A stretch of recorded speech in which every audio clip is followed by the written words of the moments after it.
সত্যি কথা বলুন, গতকালের ভিডিওটা দেখে কে কে আনন্দ পেয়েছেন? মালদার একটা প্রাইমারি স্কুলের হেডমাস্টারকে যখন পচা ডিম ছুঁড়ে মারা হচ্ছিল, তখন একদল মহিলা পেছনে দাঁড়িয়ে জোরে জোরে হাততালি দিচ্ছিল। আমি জানি আপনারা অনেকেই কালকে আনন্দ পেয়েছেন, কারণ একটা শিক্ষকের গায়ে ডিম ছোড়া হয়েছে। বলা হচ্ছে সে নানান ধরনের অনৈতিক কাজের সঙ্গে যুক্ত। দেরি করে স্কুলে আসতো, স্কুলে বাচ্চা নেই, পড়াশুনো হতো না। এছাড়াও ঘরের মধ্যে নানান ধরনের নিষিদ্ধ জিনিস পাওয়া গেছে। ঠিক যেমন ভাবে কুণাল ঘোষের মাথা টিপ করে একটা পচা ডিম ছোড়া হয়েছিল। আচ্ছা, সত্যি কি এটা সুস্থ সমাজের দিকে এগোচ্ছে? আমার কিন্তু মনে হচ্ছে না। তাহলে আমরা কাদের কাছে গিয়ে বিচার চাইবো? যদি সত্যি সে কোনো অনৈতিক কাজ করে থাকে, দীর্ঘদিন স্কুলে আসতে দেরি করে বা বাচ্চাদের সঠিক মিড ডে মিল প্রদান না করে, তাহলে তার জন্য রয়েছে স্থানীয় এসআই অফিস এবং তারপরেও রয়েছে ডিআই অফিস। তাহলে সেখানে অভিযোগ জানানোটা আগে প্রয়োজন ছিল। কিন্তু সেসব কিছু না করে শুধুমাত্র কয়েকটি অভিযোগের ভিত্তিতে সেই স্কুলের মিড ডে মিলের সহকর্মী সহ আরো নানান ধরনের মহিলারা এসে তাকে উত্ত্যক্ত করে এবং তার গায়ে ডিম ছুঁড়ে মারা হয়। দেখা যায় যে ক্যামেরা যখন তার দিক ফোকাস করা হচ্ছে, তখন আরো বেশি করে মারা হচ্ছে।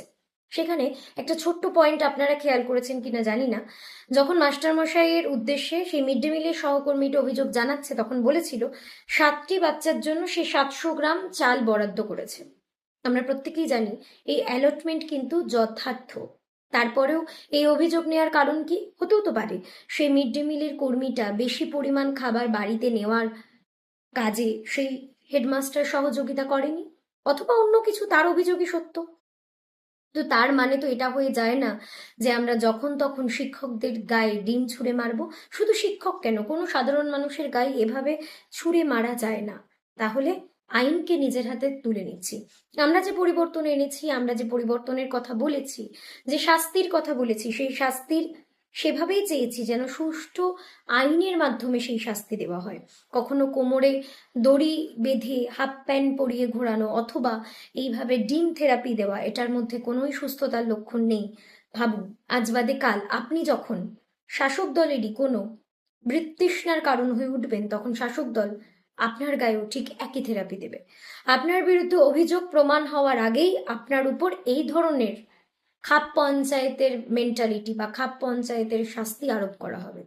আপনি যতদিনই সেই যে খারাপ আপনার সাথে, আপনি যতদিন পর আপনার সাথে যে দুর্ঘটনা বা যে খারাপ জিনিসগুলো করা হলো তার বিচার চাইতে যাবেন, ততদিনে কিন্তু অনেকটা দেরি হয়ে যাবে। আপনার সামাজিক যে হিউমিলেশন হলো, তার কি আদৌ কোনো দাম পাওয়া যাবে? আজকে শিক্ষক সমাজের গায়ে ডিম ছোড়া হচ্ছে বলে আপনারা বড়ই আনন্দ পাচ্ছেন, কিন্তু এই আনন্দটা কিন্তু সাময়িক। আজ বাদে কাল আপনার সাথেও একই ঘটনা ঘটতে পারে। তাই একটু ভাবুন, যেখানে যেখানে এই ধরনের ঘটনা ঘটছে, তার বিরুদ্ধে সাধারণ মানুষেরই সম্মিলিত প্রতিবাদ গড়ে তুলতে হবে।